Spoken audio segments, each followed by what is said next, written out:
창세기 4장입니다.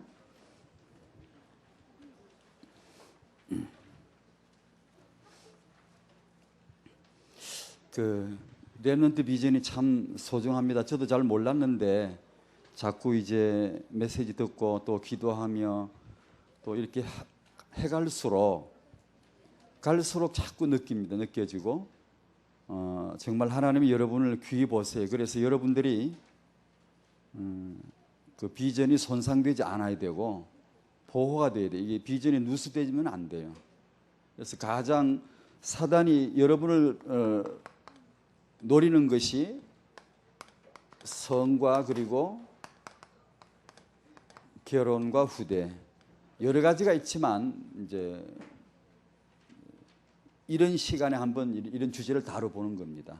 그리고 이런 주제들은 사실은 저도 전문가는 아니고 또 여러분 우리 세계비전교회 훌륭한 그런 전문인 교사가 계셔야 되고 또 만약에 안 계시면 여러분이 비전을 품으셔야 돼요. 앞으로 해서 후대들에게 이러한 메시지와 지도를 아주 자연스럽게 해줄 수 있는 그런 아주 전문인 선생님들이 서셔야 돼요. 서셔야 되는데 여러분 중에서 아마 이런 부분에 미래 전문 사역자로 부르실 수 있어요. 여러분 중에서. 그래서 한창 이렇게 자라나는 후대들에게 혼동되지 않도록 편안하면서도 성경적인 그런 답을 줄 수 있는 그런 사역이 참 필요합니다. 꿍꿍 앓고 그냥 말 못하는 게 참 많은 것 같고요. 결혼하긴 해야 되는데 여러분 결혼해야 합니다. 결혼할 줄 믿습니까? 근데 문제는 아까 우리 이제 집사님들 말씀 들어보니까 저도 그렇게 참 같은 느낌입니다만 결혼하고 싶은데 짝이 있어야지. 저 다른 교회 뭐 복음도 잘 모르는 사람들은 뭐 안 되겠고 우리 복음 알고 이제 언약 안에 들어온 사람들끼리 찾으려니까 아주 이렇게 좁아졌고 거기다가 진짜 예수님 닮은 신랑감만 찾으려고 그러니까 눈에 차야 말이지. 정말 마리아 닮고 리브가 닮은 신부감만 찾으려고 그러니까 이 눈에 차야 말이지. 그래서 이 말은 참 조심스러운데 너무 골라도 안 되고 너무 그냥 아무나 결혼해도 안 되고 여러분이 꼭 결혼을 이렇게 할 수 있도록 미리 지금부터 이걸 좀 이해가 되면 참 좋겠는데 계속 기도 제목 잡아놓고 혹시 이제 매일 내 자기 결혼해서 기도하겠다고 생각한 분 우리 청년들 우리 중고등학생도 좋고 너무 일찍 밝힌다 그렇게 안 할게. 네, 지금부터 내 하루 한 번은 정말 내 결혼을 위해서 기도하겠습니다. 그 마음에 이렇게 옵니까? 가든가요? 그랬으면 참 좋겠는데 하나님이 정말 그거 보실 거예요. 렘넌트 결혼 중요합니다. 그리고 하나님이 여러분 환경 속에 주셨어도 여러분이 너무 따지면 놓칩니다. 그러니까 아무렇게나 결혼해도 안 되지만 너무 고르다가 놓칠 수도 있습니다. 그러니까 완벽한 사람을 찾으면 안 됩니다. 내 자신이 부족한데 어디를 가 찾습니까? 완벽한 사람. 그러니까 열심히 잘 기도하고 메시지 따라가고 훈련 방향 맞으면 다 이렇게 다듬어집니다. 이 못나고 부족한 사람 만나서 서로 부딪혀 다듬어지는 것도 재밌습니다. 그거요. 때려봐도 완벽해가지고 그 참 재미없습니다. 그거 실수도 하고 자빠지기도 하고 거기서 은혜가 뭔지를 알고 그런 사람도 이해해야 돼. 은혜가 없으면 정말 힘들어요. 은혜 때문에 다 살다 보면 그런 재미가 있거든요. 살면서 살림살이 다 갖춰놓으면 재미없습니다. 그저 냄비 몇 개 가지고 살다가 살림살이 갖춰가는 그 재미도요 굉장히 좋은 거거든요. 그러니까 그렇게 하셔야지 뭐 안 되겠어요. 안 되겠어. 이래버리면 혼자 살아라. 그러니까 독신도 있지만 결혼을 해서 하나님 앞에 그분의 계획을 이루어드리는 중요한 그 축복이 있으니까 꼭 결혼에 대한 비전을 보시도록 꼭 매일 기도할 수 있도록 하면 참 좋겠네요. 세 번째 강의 후대입니다. 렘넌트에게 꼭 해주고 싶은 말이 있습니다. 렘넌트 여러분들이 꼭 들어야 할 말이 있는데요. 아직 나이가 중고 이 정도 된 우리 렘넌트들에게는 와닿질 않을 거예요. 아니, 내 나이에 후대가 뭐고 지금 내 나이에 후대가 뭐냐, 이게 안 와닿을 거예요. 그걸 알면서도 제가 과감하게 해보는 거예요. 하나님이 역사하실 줄로 믿고, 지금 여러분 현실하고 좀 동떨어진 듯한 얘기일 수도 있지만 한번 잘 들어보십시오. 창세기 4장 1절에서 9절까지를 한번 같이 읽겠습니다. 시작. 아담이 그 아내 하와와 동침하매 하와가 잉태하여 가인을 낳고 이르되 내가 여호와로 말미암아 득남하였다 하니라. 그가 또 가인의 아우 아벨을 낳았는데 아벨은 양치는 자였고 가인은 농사하는 자였더라. 세월이 지난 후에 가인은 땅의 소산으로 제물을 삼아 여호와께 드렸고 아벨은 자기도 양의 첫 새끼와 그 기름으로 드렸더니 여호와께서 아벨과 그 제물은 연락하셨으나 가인과 그 제물은 연락하지 아니하신지라. 가인이 심히 분하여 안색이 변하니 여호와께서 가인에게 이르시되 내가 분하여 하면 어찌미며 안색이 변하면 어찌미뇨. 너가 선을 행하면 어찌 낯을 들지 못하겠느냐. 선을 행치 아니하면 죄가문에 엎드리느니라.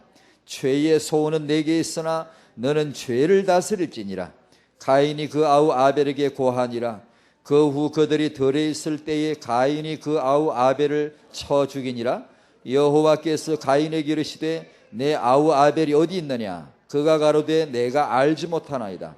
내가 내 아우를 지키는 자니까. 이렇게 나와 있는데요.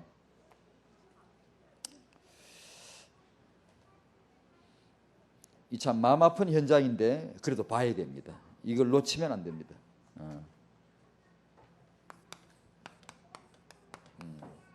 후대. 성령께서 역사해 주시기를 바랍니다. 제가 이 메시지를 정리하면서 중고 대청 우리 렘넌트들에게 이 메시지를 제가 전해야 되는데 가능하겠습니까? 하나님 역사해 주시겠습니까? 도와주십시오. 성령께서 특별히 역사해 주셔가지고 중고등 학생들이 일찌감치 내가 세계복음화 렘넌트 내 미래 후대를 내가 회복할 것이다 라고 하나님 앞에 결단 서도록 좀 도와주십시오. 그렇게 기도하고 제가 메모했습니다. 렘넌트는 하나님의 계획임을 믿습니다. 하나님의 계획. 이건 도전이 안 돼. 이건 거부가 안 돼. 저항할 수 없어요. 파도처럼 계속 올 거예요. 그러니까 이 메시지가 계속 내려올 거예요. 렘넌트 공동체 메시지. 자, 복음이라고. 그 다음에 세계 복음화 비전. 그 다음에 렘넌트.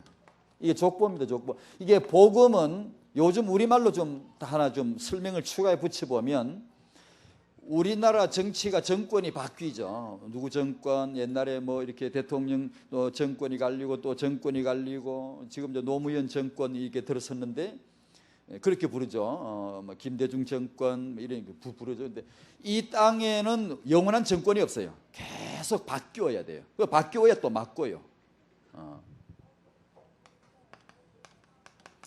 하나님의 정권은 영원한 나라예요. 하나님의 나라는 영원한 정권이고 쿠데타가 필요 없고 변할 필요가 없고 정권이 바뀔 필요가 없네. 예수 그리스도가 죽으셨고 부활하셨어요.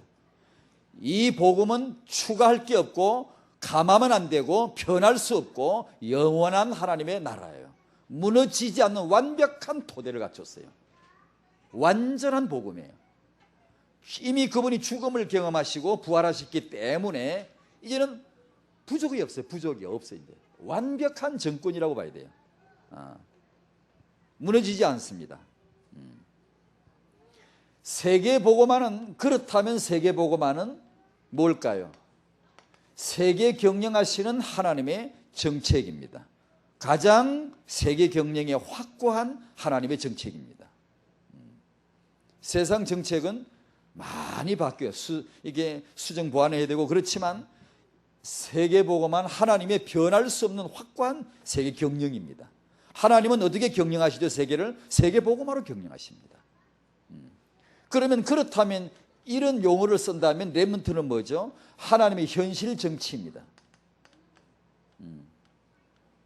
현실 감각입니다. 이 하나님의 정책을 수행하기 위한 하나님의 현실 정치입니다. 성경을 여러분이 이 렘넌트 관점으로 한번 봐보십시오. 제가 이 부분을 이제 타영하다 후대다 이 부분을 제가 이렇게 아무것도 모르지만 그래 이렇게라도 메시지를 전할 이렇게 기회를 얻게 된 것은 다락방 메시지를 듣다가 어느 날 마음에 후대가 걸려들었어요. 제 마음에 걸리더라고요. 후대구나. 그렇다. 근데 이제 나이는 그렇게 많다는 건 아니지만 내 생에 하나 잡을 주제가 후대구나. 이것만이라는 건 아니고 나한테 마음에 딱 걸리기를 야 세계복음화를 위해서 후대를 봐야 되겠구나. 그게 마음에 걸려 딱 와가지고 계속 메시지 들으며 기도하고 계속 했죠. 그래서 성경 보고 하고 그렇게 하다가 후대를 회복하려면은 태영아가 중요하고 임신, 출산, 육아가 중요하구나. 그 제가 뭘 압니까? 모르니까 공부를 해봤죠. 이렇게 책을 읽으면서 공부를 쭉 해보고 그러면서 성경을 이제 그때부터 읽는데 그 전에도 물론 읽었지만 렘넌트 관점으로 보이기를 시작하더라고요. 성경이. 후대를 위해 늘 기도하다가 이제 성경을 보는데 창세기서부터 쭉 보는데 성경이 드디어 하나님이 왜 렘넌트 운동을 하시겠구나. 하나님이 왜 렘넌트를 축복하시겠구나. 렘넌트 운동은 정말 하나님의 계획이구나. 이거 되는 거구나. 이건 정말 우리가 하나님의 계획을 빨리 눈치채야 되겠구나. 이게 이제 제 나름대로이죠. 제 나름대로이지만 성경에서 렘넌트 관점으로 이게 보이기 시작하는 거예요. 하나님의 창조에서부터 아들을 언약하시면 하나님의 언약은 아들이거든요. 아들을 주시겠다는 거예요. 후대입니다. 후대. 내가 오늘날 너를 낳았도다. 하나님의 출산입니다. 아들을. 그러니까 아들을 약속하실 때부터 아브라함을 부르실 때부터 왜 불렀죠? 가문을 시작해서 아들을 후대를 낳게 하는 거예요. 계속. 이삭을 결혼해서 리브가 결혼해서 야곱을 낳게 하고 야곱과 라헬이 결혼해서 12아들 바단 아람 가서 12아들이 쫙 이렇게 낳도록 되어지고 그 다음에 12아들 중에 11번째 아들 요셉으로 말미암아 12지파 민족으로 애굽에서 번성케 하게 하시고 그 다음에 시간표가 다 차니까 아므람 요셉의 결혼 딱 시켜가지고 모세 태어나게 해가지고 애굽에서 다 끄집어 나간단 말이에요. 나갈 때가 왔으니까 항상 그때마다 등장하는 게 렘넌트예요. 하나님의 후대 사역이에요. 하나님의 중요한 그분의 수첩을 한 장 탁 넘길 때마다 렘넌트가 딱 나타나요. 하나님이 이 중요한 하나님의 수첩 하나 넘길 때 준비하시는 인물이 렘넌트예요. 렘넌트 준비해놓고 탁 넘겨요. 그게 보이더라고요. 이게 이 세계복음화를 위해서는 정말로 성도의 후대가 회복이 되어야 하는구나. 이제 그런 이제 관점이 보여지면서 성경에 이제 은혜를 받았어요. 그래 이제 제 나름대로 막 이렇게 정리하고 이렇게 하다. 아브라함의 가문을 렘넌트 운동을 위해서 구별된 가문이에요. 근데 아브라함이 움직일 때마다 전부 렘넌트 운동이에요. 아브라함이 그 식구들이 이삭이 야곱 하나 낳죠. 그 형도 있었지만 쌍둥이 있었지만 이제 야곱을 통해서 그다음 야곱이 저 바단 아람 동쪽에 외삼 집에 막 도망가죠. 막 형을 피해 도망가는데 알고 보니까 12아들 낳게 하는 하나님의 렘넌트 운동이 그게요. 그 다음에 요셉을 애굽에 먼저 딱 박아놓고는 딱 이렇게 렘넌트 세워놓고는 12아들을 애굽으로 불러들입니다. 그게 렘넌트 운동이에요. 애굽에 가서 12지파를 만드는 거예요. 히브리 여인들이 애를 얼마나 잘나는지 계속 후대 번성케 하는 거예요. 생육 번성 충만. 그러면 정복하고 다스리자 해가지고 이제 드디어 출애굽하지 언약의 땅으로 가자 이거예요. 광야에 나와가지고 40년 동안 한 게 1세대 다 죽으면서 2세대 렘넌트 운동을 하시는 거예요. 그러니까 아브라함 가문이 갈 때마다 분명히 렘넌트 운동이 나타나요. 분명히 반대하는 마귀의 안티 운동이 꼭 나타나요. 그때마다 하나님이 찍 눌러버려요. 그 아브라함 가문에 도전하고 그 렘넌트 운동을 거역하는 그런 이방인들 왕들이나 그 주위의 사람들을 하나님이 찍찍 깎 눌러버려요. 이렇게 고구마 이건 나 찔러보듯이 이렇게 찔러버립니다. 이렇게. 그러니까 아브라함의 가문은 편애를 받는 거예요. 명백히 편애입니다. 명백하게 차별 대우를 받아요. 그 아브라함 가문을 건드렸다가는 국물도 없어요. 그냥 막 치우는 거예요, 하나님이. 왜 그럴까요? 아브라함의 가문의 렘넌트 운동 그 안에 핵심은 뭐냐 하면 하나님의 아들 임마누엘, 그분이 계시기 때문에요. 그분이 아브라함 가문을 통해 오실 것이기 때문에 그래요. 그래서 하나님은 특별하게 아브라함의 가문을 이렇게 보호합니다. 이렇게 렘넌트 운동을 보호합니다. 언약의 땅 정복을 위하여. 오늘 여러분 이 세계비전 교회나 렘넌트 운동을 왜 하나님이 보호하시고 축복하시게 되어 있는가? 세계복음화 해야 되기 때문에요. 보호하신단 말이에요. 그렇죠? 그걸 다시 한번 여러분도 하도 성경 많이 들어서 잘 알죠? 창세기 3장 15절에서 약속하시고 이사야 6장 13절에서 거루터기로 말씀하시고 이사야 7장 14절에 임마누엘 처녀가 낳는 아들, 거룩한 씨, 여자의 씨, 거룩한 씨, 처녀가 낳는 아들, 똑같은 말입니다. 갈라디아 4장 4절에 때가 참에 하나님의 손목에 시계가 딱 이제 가르쳤어요. 이제 때가 찼다 이게. 그러니까 마태복음 1장 16절 23절에 마리아를 통해서 그리스도라 칭하는 예수가 나십니다. 그분은 누구죠? 그리스도시다. 그분을 뭐죠? 영접하면 하나님 자녀가 되는 비밀이 계시가 탁 되는 거죠. 그죠? 지금 다락방 렘넌트 운동은 이게 바로 구약으로 말하면 이 아브라함 가문을 위한 아브라함 가문의 허른 언약이 후대고 이 후대를 위해서 하나님이 전권을 동원하는 거예요. 다 동원하는 거예요. 그런데 한 가지 여기서 말씀드리고 싶은 건 조금 이제 성경을 여러분이 이 관점으로 많이 보셔야 돼요. 렘넌트 여러분 성경을 많이 봐야 됩니다. 여러분이 생활 속에 성경 읽기를 규칙 속에 넣어 주십시오. 매주 주일날 예배를 드리듯이 교회 오듯이 여러분이 성경을 매일 읽겠다고 규칙을 넣어 주십시오. 저도 매일 읽습니다. 매일 읽습니다. 근데 규칙을 삼아야 내가 호흡하듯이 아침 식사를 하듯이 규칙적으로 성경을 꾸준히 대해주면 하나님이 어느 날 말씀을 하세요. 여러분에게 성경 말씀을 여러분에게 열어주세요. 그 재미가요 기가 막혀야 돼요. 은혜가 돼야 돼요. 은혜가요. 제가 어젠가 오늘 새벽인가 읽은 성경 말씀에 오늘 제가 이게 새벽 일찍 7시 출발해도 성경 다 읽고 와요. 제가 새벽에 읽은 거 다 읽고 와요. 내가 한 가지 얘기해 줄게요. 참 저 은혜 받았어요. 성경은 그렇게 성경을 봐야 돼요.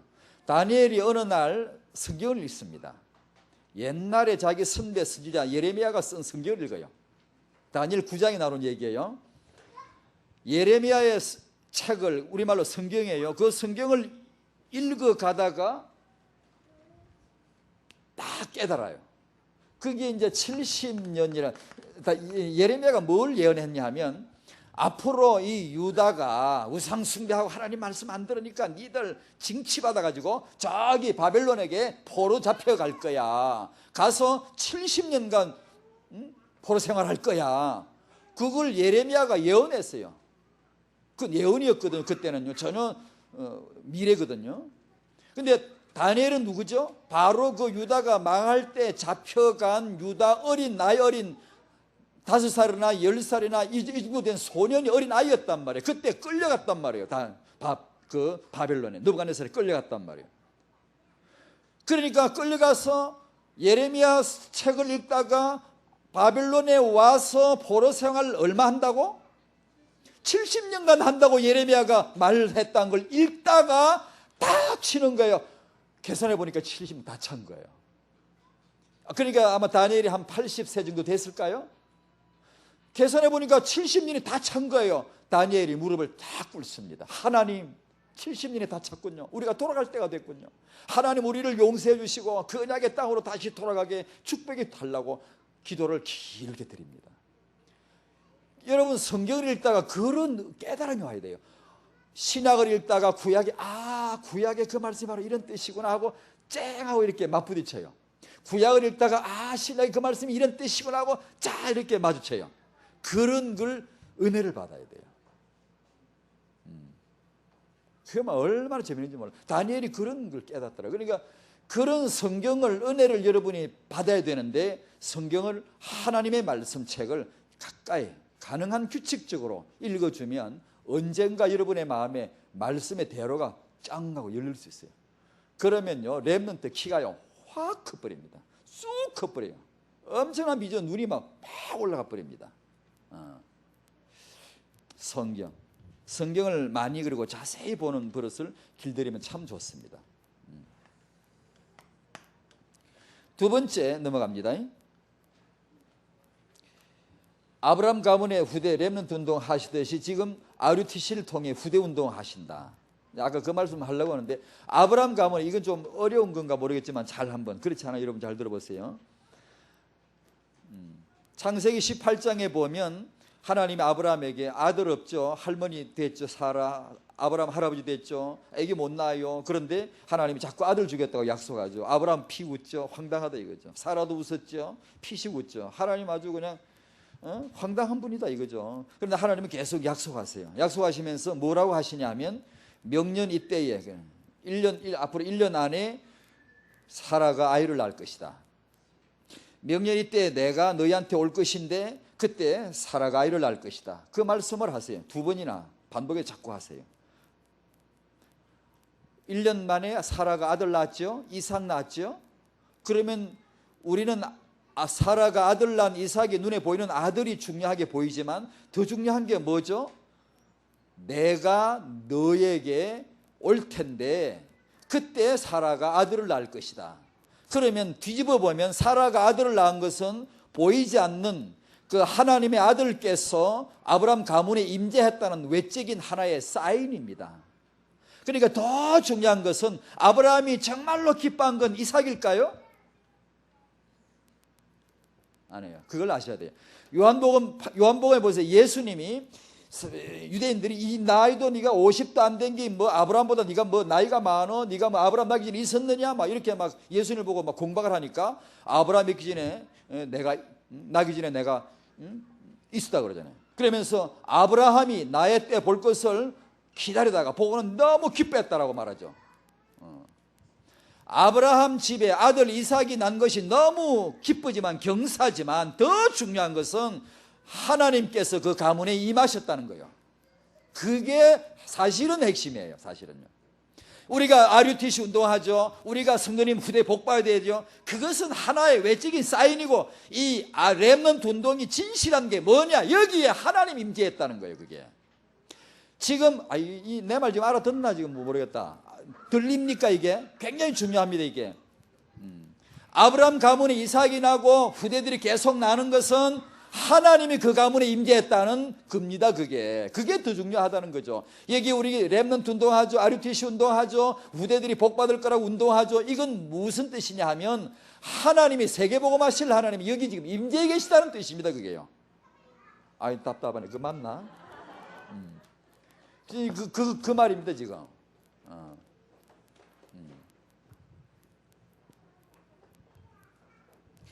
렘넌트는 하나님의 계획이었지만 이 비전이 누수가 될 수 있습니다. 샌단 말이에요. 이 누자가 셀 누자지. 텀이 나고 구멍이 나고 중간에 이렇게 새버린다 하는 말이에요. 이걸 이제 이번 주제에 제가 이걸 좀 삼아봤습니다. 여러분이 하도 비전이 중요하니까 렘넌트들이 정말로 이렇게 제대로 보호를 받아야 되는데, 사단이 분명히 이런 걸 노릴 테니까 이 부분에 있어서 텀을 주면 안 되잖아요. 텀을 주면 안 돼요. 막이란 말이 뭐죠? 텀을 파고들어서 이간을 시키는 게, 둘을 팍 쪼개버리는 거예요. 그러니까 렘넌트들이 이 부분을 꼭 성공해야 되는데, 비전 누수를 차단해야 되는데, 그래서 오늘 본문에 아주 뼈아픈 과거사를 덜먹인 거예요. 그 중에 대표적인 인물만 몇 가지 이제 얘기를 하는 겁니다. 첫 시조 아담, 하와예요. 첫 시조, 우리 인류의 첫 시조 아담, 하와. 그 큰아들은 살인자였습니다. 여러분이 이 비전 누수가 얼마나 심각하며 후대가 얼마나 중요한가를 역설적으로 지금 말하고 싶은 거예요. 제가요. 첫 시조 아담과 하와, 그 큰아들 가인이 위대한 렘넌트가 될 수 있을 뻔한 하나님의 자녀입니다. 그런데 이 비전이 빵 새버린 거예요. 그 다음에 중시조라고 말하는 노아, 그의 아들 함의 아들 가나안. 그 가나안 땅 잘 알죠? 가나안이 여기서 나온 말입니다. 함의 아들 가나안, 이게 마귀 운동하는 족보를 이룹니다. 그 아들 중에 구스의 아들 중에 니모롯이 나오죠. 함의 아들 구스, 구스의 아들 니모롯. 니모롯은 바벨탑 공동체 운동, 안티 렘넌트 공동체 운동을 시작한 존재예요. 집합해가지고 힘을 규합해가지고 하나님을 대적하려 하는 그런 운동이었어요. 세 번째로 대제사장 엘리, 이 부부의 아들 험리와 비느하스, 불량자이죠. 그리고 최고의 선지자 사무엘, 그 아들 요엘과 아비야, 부패한 사람입니다. 아주 타락한 아들들입니다. 다섯 번째, 최고의 왕 다윗. 대표적인 인물만 일부러 꼽는, 왜냐하면 이 뼈아픈 우리 과거를, 정말 와신상담이란 말이 있잖아. 우리 선조들이 썼던 말 중에 정말로 와신이란 말은 섭해, 이게 짚을 깔고 섭해서 내가 자기도 원수 갚을 때까지. 옛날에 중국의 오나라 월나라 그 두 싸울 때 생긴 말인데, 이게 그 다음에 이쪽은 뭐냐, 상담. 내가 저 원수 갚을 때까지 곰 쓸개를 핥으면서 쓰디쓴 맛을 내가 계속 보면서 원수를 잊지 말고 내가 준비해가지고 반드시 내가 원수를 갚을 거야. 내가 이 목적을 달성할 때까지 내가 정말로 내가 각오해야 돼. 이런 거, 와신상담이라는 말이 있듯이 정말 그렇게 해야 됩니다. 이게 남의 일이 아니라 우리 집안에 여러분의, 자, 보세요. 여러분의 할아버지 때, 멀리 가지 말고 여러분의 할아버지 때, 여러분의 조상 때, 가까이 있는 여러분의 부모님 때 이런 일이 만약에 있었다고 생각해 보세요. 아주 비참한 이런 일이 있었다고 생각해 보면 이게 남의 일입니까? 지금 남의 집안 일이 아니고 내 형제, 내 조상, 내 가문의 일이란 말이죠. 그걸 지금 말씀드리려고 하는 겁니다. 다윗의 아들 압살롬, 암논, 그 다음에 아도니아, 이런 아주 패륜 아들이었습니다. 렘넌트 비전이 누스되고 있다. 게다가 사사기는 뭔가 하니 렘넌트 비전 누수가 시대적으로 아주 구조적인 문제로 딱 뿌리가 내린 거예요. 이 어느 날 순간적으로 일어난 게 아니고 그 시대적으로 구조적으로 아주 시스템을 깔아버렸어요. 사사기 보면 그래요. 되다가 안 되다가 되다가 안 되다가 되다가 안 되다가 계속 반복해요. 아예 그냥 구조적으로 그렇게 돼버렸어요. 그러니까 성도의 후대가 회복되지 못하고 그 다음 때 가서 망해버리고 그 다음 실컷 얻어맞고 회개하고 구원받고 살만하면 또 죄져가지고 또 후대가 완전히 망해버리고 그게 반복이 되는 거예요. 시대적 구조적인 문제예요. 사사기. 그죠? 비전 누수입니다. 새뿌린 거예요. 이게 사고를 치는 거예요. 화재를 일으키듯이, 누전되는 게 화재를 일으키듯이 말이에요. 시대적 인물들의 치명적인 실패가, 이분들의 실패가 자기 사익이 아니에요. 성공했어요. 자기 직분이 아니에요. 직분 성공했어요. 그죠? 자기 당대 비전 실패 안 했어요. 다 성공했어요. 치명적인 그런 비전 누수가 된 게 어디냐 하면 후대입니다. 후대. 이걸 왜 성경이 기록을 했겠어요? 왜? 우리 집안 일을 왜 이렇게 기록했겠어요? 이분들이, 우리가 인물들이, 위대한 사명자들이 자기는 30년, 40년, 50년 열심히 일하다가 가면 끝나지만 가고 나면 마귀는 그때부터 나와 슬슬 일하기 시작합니다. 그걸 아셔야 되죠. 이분들이 당대에 살아계실 때는 승리하죠. 사무엘이 있는 동안에 블레셋이 꼼짝 못해요. 그 나라 안의 문제, 국의 해외 문제 뭐 전부 해결돼요. 그런데 문제는 사무엘이 늙고 나니까 딱 문제가 오는 거예요. 요엘 아비야가 배를 잇지 못해요. 무능한 공무원이요, 부패한 성직자요, 타락해 버렸어요. 그러니까 백성들이 우리 왕 세우자. 그래서 세워진 왕이 사울왕이고, 사울왕은 왕 될 사람이 아니거든요. 되면 안 되는 지파거든 또.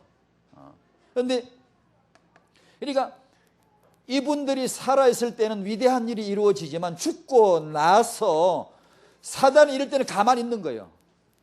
가만히 있는 거예요. 이따가 이들이 죽고 난 다음에 등장해가지고 슬슬 역사하기 시작하는 거예요. 그러니까 시대를 장악해버리는 거예요, 사단이. 그러니까 우리가 뭘 기억해야 되죠? 우리 당대에서 뭘 기억해야 되죠? 다음 세대 후대를 지금 기억해 주지 않으면 안 된다는 얘기예요. 그래서 이런 과거사는 반드시 교훈이 되어야 됩니다. 교훈이, 과거는. 그래서 여러분이 역사책을 많이 읽어요. 성경 전부 역사책 아닙니까? 많이 읽어봐야 됩니다. 교훈을 삼아서 한이 맺히는 것이죠. 이것이 우리가 말하는 비전화되는 겁니다. 사실 비전이란 말을 우리가 많이 씁니다만 단순한 말은 아닙니다. 상당히 수준이 굉장한 말입니다. 아무 때나 쓰긴 씁니다만 비전 그러나 이건 정말 수준이 높은 겁니다. 과거 역사를 통하여 꼬집어 봐야 돼. 교훈을 받고 한이 되어졌을 때 내 미래에 대한 비전은 미래를 말하거든요. 이것은 과거를 말하거든요. 현재 내가 이 부분에서 뭘 할 것인가를 기도하다가 비전이 딱 서는 거예요. 그렇구나. 나는 후대를 세워야 되겠다. 나는 성도로서 내 후대가 복을 받게 해야 되겠다. 세계복음화를 위해서. 그거 이제 결심이 서야 된다는 얘기입니다. 세 번째로 우리 렘넌트들은 후대 비전을 품어줘야 돼요. 렘넌트 여러분들은 축복을 받을 것입니다. 복음의 은혜를 받아야 돼요. 복음, 기초 메시지, 복음의 메시지, 왜 그리스도가 아니면 안 되느냐, 왜 여자의 후손이 아니면 안 되느냐, 왜 종교는 안 되느냐, 왜 율법은 안 되느냐, 사단의 정체가 뭐냐, 이런 복음의 기초가 여러분 마음속에 다 정리가 될 때까지 들으십시오. 여러분이 그런 기초 메시지하고 내 앞으로 공부하고 내 앞으로 사회생활 해야 되고 내가 앞으로 내 미래를 계획하는데 그거하고 무슨 상관이 있겠느냐? 아닙니다. 이 복음을 여러분이 잘 듣고 여러분 안에 답이 난다는 것은 여러분의 미래가 몽땅 다 걸렸어요. 하나님이 여러분을 어떻게 인도하실 건가 전부 여기 다 걸려있어요. 그러니까 복음을 자꾸 들어보시라는 거예요. 세계 복음화 하나님의 이 비전이 마음에 다 걸려들길 바랍니다. 그렇다면 그 다음에 준비죠. 준비는 뭐죠? 우리 삶을 규모를 갖추는 거예요. 계획을 하는 거예요. 복음 믿어도 계획하지 않으면 실패한다고 원단 메시지 그랬죠. 서론에 나오면서 그랬죠. 준비하는. 저는 여러분도 그런 거 들어봤나요? 빌 게이츠가 빌 게이츠 알죠? 미국의 갑부 돈 많이 벌었고. 어느 고등학교 와서 이제 연설을 미국에는 그렇게 잘하대요. 유명 인사를 초청해가지고 졸업식 때 이렇게 꼭 연설을 시키더라고요. 그러면 우리 젊은 학생들이 나이 어린 학생들이 큰 야망의 어떤 도전을 받아요. 빌 게이츠가 그때 이런 말을 한 게 스크랩을 보니까 나오는데 세상을 원망하지 말라. 세상을 원망하지 마라. 불평하지 마라. 인생에는 공평하지 않은 일이 많이 만난다. 그렇게 보일 때가 많다. 불평하지 말라. 세상을 원망하지 말라. 여러분이 학교 가면 선생님이나 그 학교에 대해서 까다롭다고 불평하지 말라. 지가 잘못하면 지 인생 지가 망치면서 부모님 탓하지 마라. TV나 컴퓨터 게임은 현실이 아니다. 그런 몇 가지 요지의 연설을 했더라고요. 이 학생들에게. 그 나온 것 중에 많은 경우가 불평과 원망하지 말라는 그런 거. 그런 사람이 연설한 거지만 일면 일리가 있습니다. 그런 사람들의 말 속에 일면 일리가 굉장히 많아요. 여러분들이 여러분의 부모님을 타담하면 안 돼요. 여러분이 부모님 통해서 영적인 문제 굉장히 많이 이어받았다고 칩시다. 부모님을 타담하면 안 돼요. 여러분 이제 렘넌트 오늘 어제 우리 다른 교회에서 이제 렘넌트하고 이 메시지도 나눴는데 많이 모였어요. 만약에 정말 이 부모 세대 왜 여러분들이 부모를 타다할 수 없고 타다하면 안 되고 여러분이 그걸 넘어가야 되는 거 어떻게 그걸 초월하고 부모님을 이해해 드려야 되고 왜 그래야 되는가를 막 소리쳤는데 여러분이 그걸 잘 아셔야 됩니다. 여러분이 이게 삶의 규모를 이렇게 갖추어 갈 때 여러분 나 간단히 이거 얘기도 해줄게. 이거 뼈 아픈 얘기지만 해야 돼. 이것도. 일본은 우리 한국의 교회는 일본에 담배 가게보다 많다고 그래요. 일본의 담배 가게보다 많은 게 한국의 교회라는 거예요. 그런데 거짓말하는 거 있죠. 거짓말, 위정, 무고, 사기 세 가지로 나타나는데 거짓말하는 게 일본에게 비해서 우리 한국이 100배로 많아요. 검찰에 고소 고발된 사건만 추려서 100배로 많아요. 일본은 우리보다 100배로 그 교회가 없다고 봐야 돼요. 그런데 정직성이나 거짓말하는 것도 우리가 100배로 더 많아요.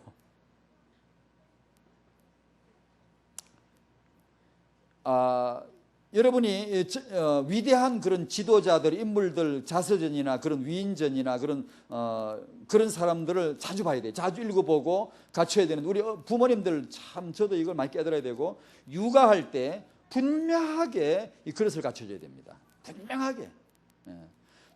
20개월 이하 이런 아이들에게는 선악을 가지고 뭐라 그러면 안 돼요. 때리거나 그럴 나이는 아니에요. 그러나 어느 정도 나이가 들어갈 때는 반드시 제가 지금까지 한 몇백 권 책을 읽었어요. 이런 막 연구하려고요.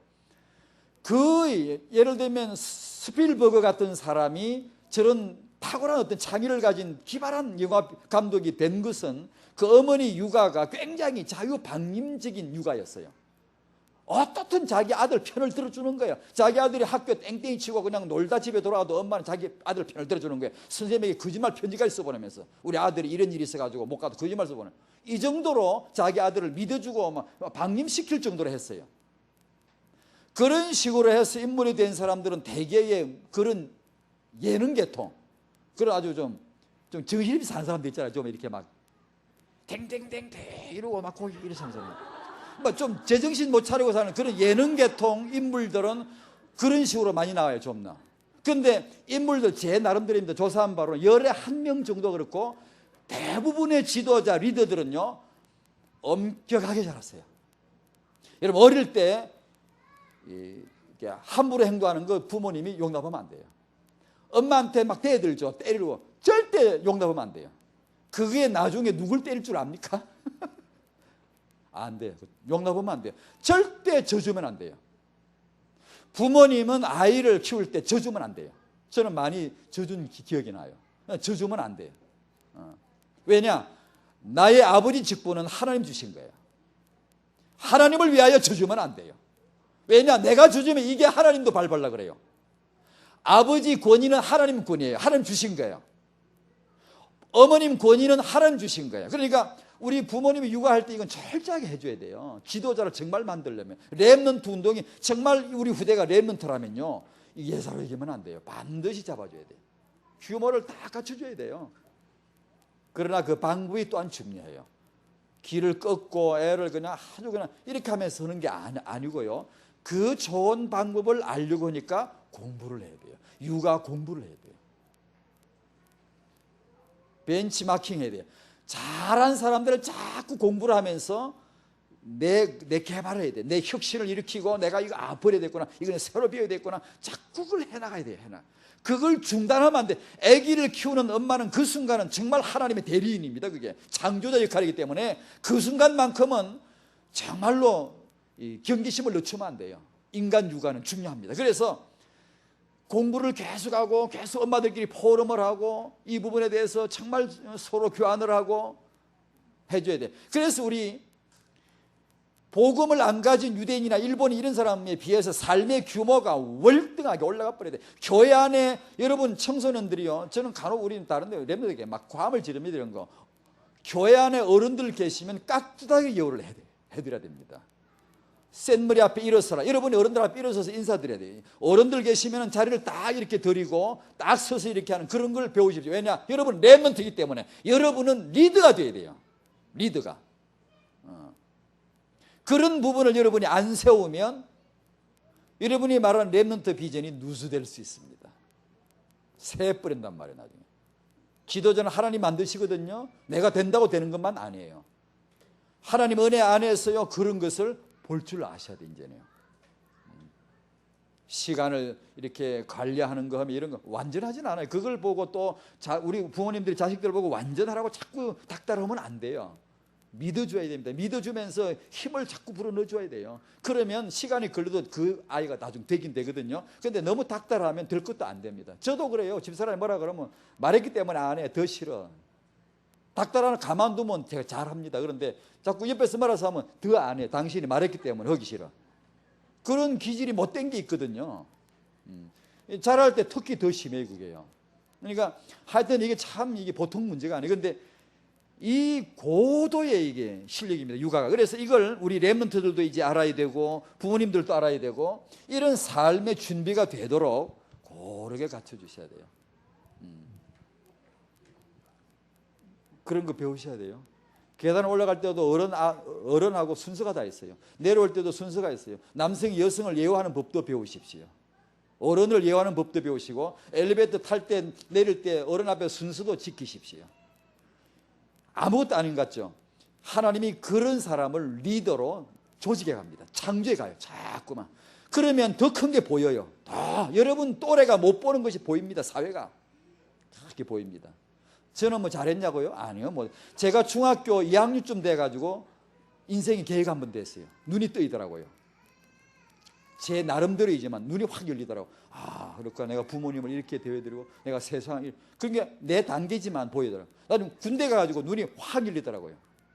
예수 체험할 때 물론 이제 많은 은혜를 받았지만 제가 뭐 제대로 된 게 없지만 하여튼 그런 게 눈이 열리는 때가 있더라고. 여러분들에게 삶의 규모 이런 건 할 말이 앞으로 많은데 오늘 메시지는 그 준비는 자세히 안 돼요. 여러분의 생각, 말, 의식 이런 것들을 잘 이렇게 준비할 수 있도록 하셔야 됩니다. 여러분이 놓치지 말아야 되는 20가지 훈련, 교회 강단 메시지를 지속적으로 듣는 거예요. 어쩔 수 없습니다. 아직 중고등 여러분 렘넌트들은 스스로 자기 길을 정확하게 이렇게 정하고 걸어갈 그런 능력은 아직은 없습니다. 어쩔 수 없이 부모님이 필요하고 교회 목사님이 필요하고 교회 어른들이 필요합니다. 그래서 그 안에 들어있는 것 자체가 여러분은 인도를 받는 겁니다.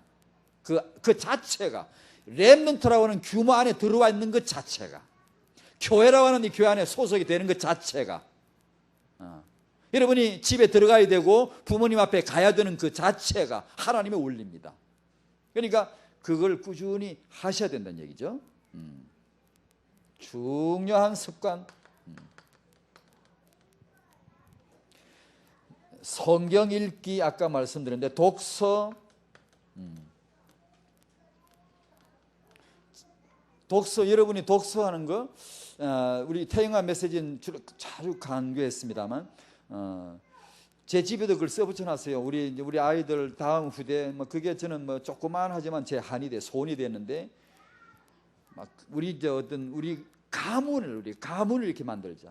그 중에 하나 육아 일기에서 글을 많이 읽어주고 글을 많이 읽게 하고 글을 많이 쓰게 하자. 우리 꼭 이렇게 육아를 하자. 어렸을 적부터 여러분 막 요즘 막 이게 막 어릴 적부터 조기유학 보내고 그러는데 그게 괜찮은 건지 각자 나름대로 좀 생각해볼 문제가 있습니다만은 제가 얼마 전에 그 이원설 박사님이라고 여러분 아시나요 혹시? 서강대 이사장으로 지금 현직인가? 그분이 어릴 적에 가난했어요. 정말 가난했어요. 하우스보이로 일했고요. 남의 집에 머슴 살아주고 일해주고 거기서 밥 얻어먹고 살 정도로 가난했어요. 근데 어느 날 메시지 책을 하나님을 위하여 대망을 품어라 이 말을 딱 듣고요. 이 꼬마 아이가요 꿈이 확 생겼어요. 그렇구나 내가 하나님을 위하여 큰 꿈을 품어야 되겠다 해가지고 막 이제 기도하는 거예요. 메시지 듣고 막 기도하는. 그러니까 진짜 그 기도대로 됐어요. 아주 훌륭한 인물이 됐단 말이에요. 그런데 이제 자기 손주 얘기를 하더라고. 자기 손주가 하버드 대학에 입학을 했는데 어떻게 해서 입학을 했는고 며느리한테 이렇게 얘기를 한번 들어보니까 한 게 없대요. 그런데 뭘 자기가 생각나는 게 하나 있는데 그게 뭔가 하니 한 2살 때부터 5살 때까지 성경과 책들을 계속 읽어줬다는 거예요. 그냥 계속 읽어줬다는 거예요. 근데 우리 태영아 메시지는 제가 그걸 강조를 굉장히 많이 했거든요. 독서 육아, 책 읽기 육아. 굉장히 의미 있습니다. 지금 여러분 랩런들이 책을 많이 잡고 읽는 것을 습관을 조금씩 들어가줘야 됩니다. 여러분 자신을 위해서도 그렇고 앞으로 평생 습관이 돼야 돼요. 제 가방에 지금 책이 있어요. 제가 자랑 같아서 미안합니다만 책이 하나 끝나면 또 하나 잡습니다. 또 하나 잡고 계속 잡아갑니다. 잡았는데 지금 제가 읽고 있는 책은 두 가지를 동시에 읽고 있는데 하나는 조엘 오스틴 목사님이 쓴 긍정의 힘이라는 책이죠. 그건 복음 그런 내용은 없고 약간의 다른 내용이지만 그 다음에 지금 제 가방에 든 책은 이형철, 조진수 이 부부가 쓴 그 자기 두 아들 하버드대에 보냈잖아요. 보내고 미국의 그 대통령상을 두 아들 다 받았어요. 하나 뽑아주는 상 있잖아요. 아주 받기 어려운 상이에요. 그걸 두 아들 둘 다 받았다니까요. 받고 하버드에 들어가면 하버드라고 뭐 별거란 뜻은 아니지만 어쨌든 그래요. 그리고 그 육아를 어떻게 했는가를 기록한 책이에요. 배울 거 많아요. 정말 배울 게 많아요. 우리 크리스찬들이 이 위대한 이 렘넌트 비전, 세계복음화 복음 이 비전을 가진 우리들이 만약에 그런 육아를 약간만 배우면요 일 납니다. 진짜로 렘넌트 운동이에요. 엄청난 이게 정말 태풍이 납니다. 광풍이 나요 이거요. 렘넌트는 천합수도 결혼을 통해 나옵니다. 출산해야 됩니다. 육아를 해야 됩니다. 렘넌트가. 그냥 하나님이 렘넌트 필요하지 내가 만들지 인물 아니에요. 반드시 남성 여성을 불러내요. 하나님이 결혼을 시켜요. 아기 낳게 해요. 거기서 렘넌트를 세워요. 그러면 그 어떻게 과정 어떻게 겪죠? 육아란 과정을 꼭 겪어요. 요셉을 통하여 모세는 그 비전을 품은 거예요. 모세 나이 80에 자기 동족을 돌아볼 생각이 왜 났게요? 여러분 생각이 그냥 납니까? 그 생각이 나는 것은요 어머니 요게벳을 통한 육아입니다. 그게 계속 들었던 것이 어느 날 시간표가 돼서 탁 나온다는 얘기죠. 그게 한나의 육아 사무엘을 세우잖아요. 그러니까 책을 꾸준히 읽는 습관을 꼭 길들여요. 우리 젊은 사람들이 책을 잘 안 읽어요. 좀 귀찮아하고 책 안 읽고 TV 많이 보고 전자게임 자꾸 가까이 가면 책 잡기 싫어져요. 그러면 공부가 별로 싫어져요. 별로 재미가 없단 말이에요. 근데 이렇게 되어지면 삶의 규모가 흐트러지기 시작해요. 서서히. 그래서 여러분은 괜히 아무리 이런 좋은 언약의 비전을 받아도 자기 내면에는 갈등이 많고 불안정해요. 자꾸 막 흔들리고요. 비전이 있다고 막 이렇게 축복을 받기는 받는데 그래도 뭔가 불안정하고요. 뭔가 흔들릴 것 같고요. 확신이 없단 말이에요. 그러니까 책을 읽어보세요. 지금 내 성적과 상관없이 한번 읽어보세요. 습관을. 나중에 아기 키울 때 이 독서가 얼마나 중요한지 몰라요. 엄마는 아기하고 책 좀 보고 뭐 좀 하려고 그러는데 아빠가 집에 퇴근해가지고 피곤한데 씻고 나가지고 TV 켜고 TV 소리 켜놓고 앉아있으면 이게 참 이제 얼마나 잘 안 되죠. 그러니까 이런 우리 남학생들 우리 남자분들이 일찌감치 후대 비전을 듣고 이게 동조하고 협조할 수 있을 만큼만 배워도 후대가 복을 많이 받습니다. 독서를 권장하고 싶어요. 그 다음에 우리 메시지 원단에도 나왔죠. 경제에 관한 이런 거 삶의 습관이죠. 그 다음에 운동, 식습관 이런 거 아무거나 먹지 말고 이렇게 운동. 저는 집에서 별로 움직이지 않으니까 나갈 때만 나가고 막 끝나면 빠르르 그냥 토끼 지집에 들어가듯이 그냥 따로 들어가 버립니다. 시간이 너무 아까우니까 뭐 이렇게 나갈 일만 있으면 확실히 나가고 확실히 돌아버리고 그럽니다. 근데 이제 어디 놀러 가는 것도 몰라요. 아무것도 몰라요. 서울에 뭐 청계천이 뭔지도 몰라요. 뭐 옆에 우리 동네 사하라도 청계천이 뭔지 난리가 쳐서도 모르고 어쩌다 차 몰고 지나가면 사람들이 꽉 댕겨 그 물가로 저것들 뭐로 댕기나 싶고 그래. 근데 집에서 널리 있으니까 저는 어떻게 운동하는 거야? 유 목사님한테 배웠어요. 유 목사님 옛날에 메시지 할 때 기도 기도 전도 공부 운동 그 네 가지를 강조하신 적이 있어요. 그때부터 저도 운동해서 집에서 어떻게 팔굽혀펴기, 숨쉬기 운동 하고 팔굽혀펴기 운동하고 집에 이제 엿기 몇 개 있고 그런 거 하고 그런 것만 해도요 운동 안 하는 것보다는 훨씬 낫더라고요. 여러분 젊었을 때부터 운동하는 것 습관을 잘 들이면 좋아요. 믿음을 말하는 습관요. 어떤 걸 봐도 복음으로 볼 수 있는 걸 자꾸 훈련을 해주고요. 믿음 좋은 선배이시면 붙으세요 자꾸만. 여러분 주위에 믿음이 좋다, 참 복음을 잘 누린 것 같다 싶으면은요 자꾸 붙고요 이렇게요. 자꾸 와서 뭘 물어보고요. 자꾸 이렇게 말을 걸고요. 이런 그게 비결입니다. 그렇게 하면 여러분 복을 받아요. 맨날 불평이나 일이 부어 터져가지고 불평이나 부득부득하는 이런 사람하고 맨날 붙어 다니면 큰일 납니다. 큰일 납니다.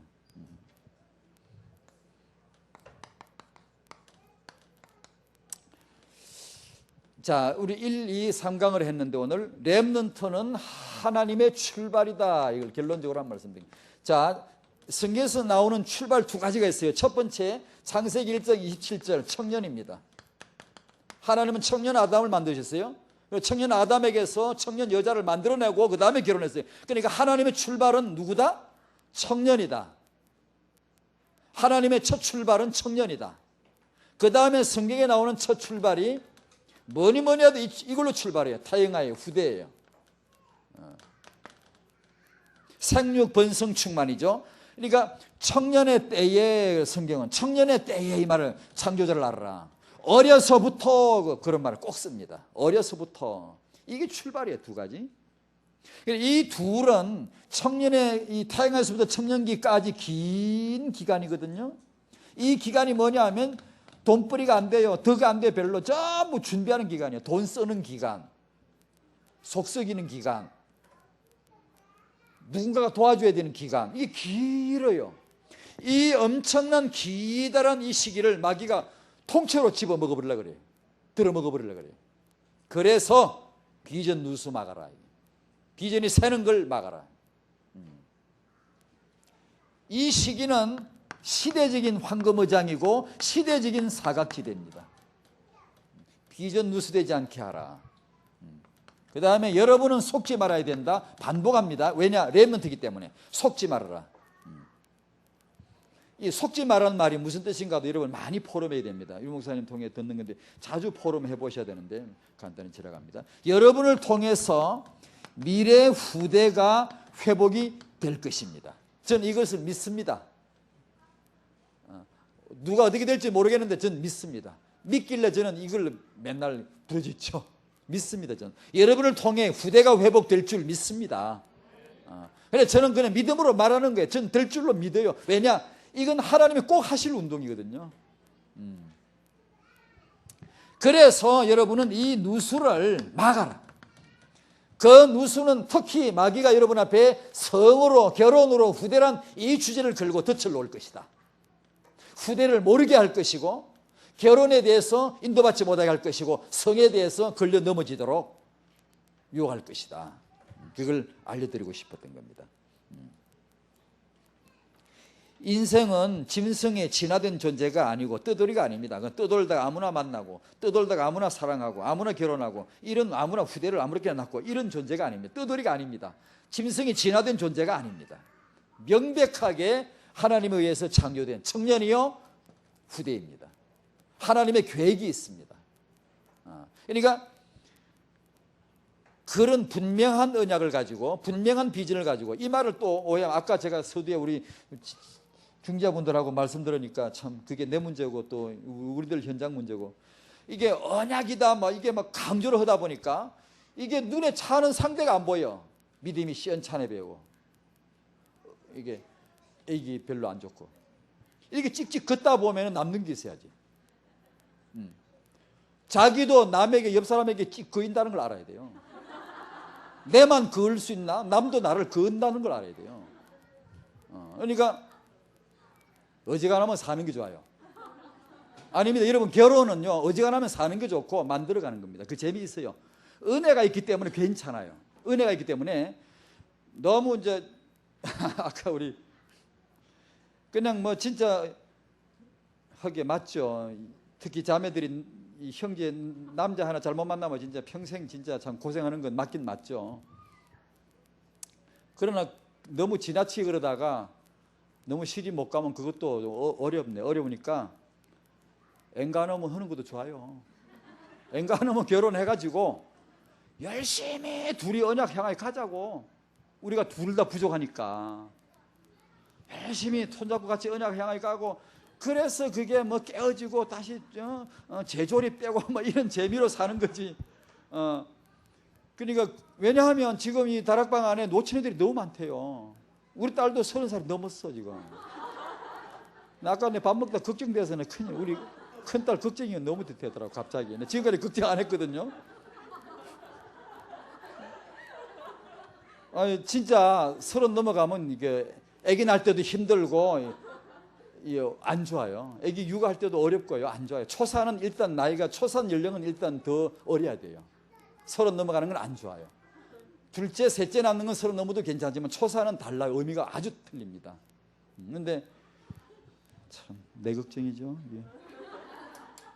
누가 좀 우리 딸 중매 좀 쓰시오.